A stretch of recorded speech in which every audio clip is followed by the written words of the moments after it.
This is Marty with Marty's Diesel, and in today's video I want to cover our IPR socket that I modify, that I offer for sale on our website to kind of help you guys out when you're removing your IPRs out of these trucks. At first glance, it pretty much just looks like your standard, Craftsman deep well half-inch drive socket.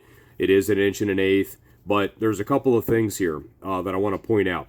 One, it's thin wall, so it's actually going to fit in nice and easy. Two, it's a 12 point, and that's on purpose so that when you go to install it, and you already know how tight it is down there in the valley, if you want to try to rotate this around to get it on one of these hexes here, you don't have to actually move it very many degrees in order to find engagement on that nut.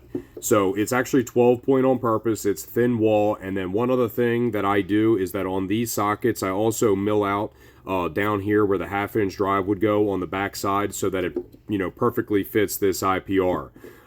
Technically speaking, you could buy this socket anywhere, and then you could go through and mill it out yourself. Maybe if you have a really high quality drill bit or something, maybe you could do the same. But I just basically take that out so that this fits perfectly in there, and you're about to see here in a second.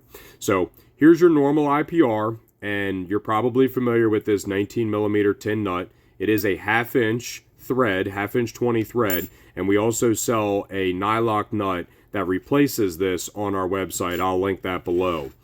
You're going to take that off.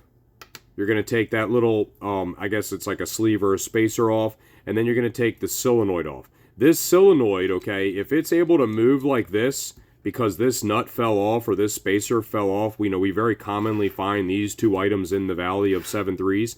If those things fall off and this solenoid's able to move here, this can cause all sorts of problems with your truck. It can cause the truck to be a crank no start. It can be like a problem where you hit a bump and the truck shuts off. It can cause a whole mess of things. And then also it can cause, if it's stuck right here, it can cause the truck to maybe it starts but it never actually reaches full power. This is a really important sensor. In fact, it's probably the most important sensor, and that's why I like this socket so much. So once I take this solenoid off, I want you to take a look at this.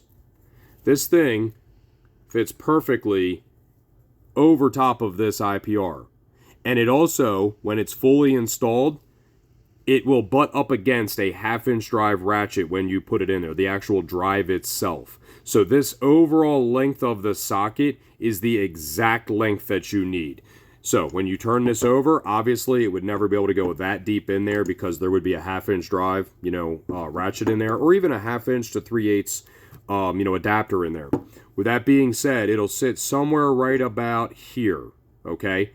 And this is what you would install in order to try to get this IPR out.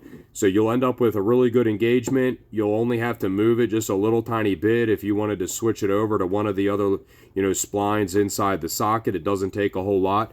Literally, this, the socket is not too big. It's not too small. It's literally just the right size. And I'm sure there's that's what's, she said joke in there somewhere, but I'm not going to go there today. But anyway, this is the socket we sell online. If you want, like I said, you could make your own, but we offer it to you with it already milled out so that it will fit your IPR. On the old body styles, I usually rock the fuel bowl forward, and then on the Super Duties, I don't have to do anything. The socket with a ratchet works by itself. You don't have to move anything, other than obviously, unplugging this and taking these solenoids off. But hopefully you guys learned something. Hopefully this helps you guys out, and we got some other products that we're going to be putting on the website that we've been using and selling for many years, but now I'm kind of making it public. So hopefully, like I said, this can help you out. That's all for today. Thanks.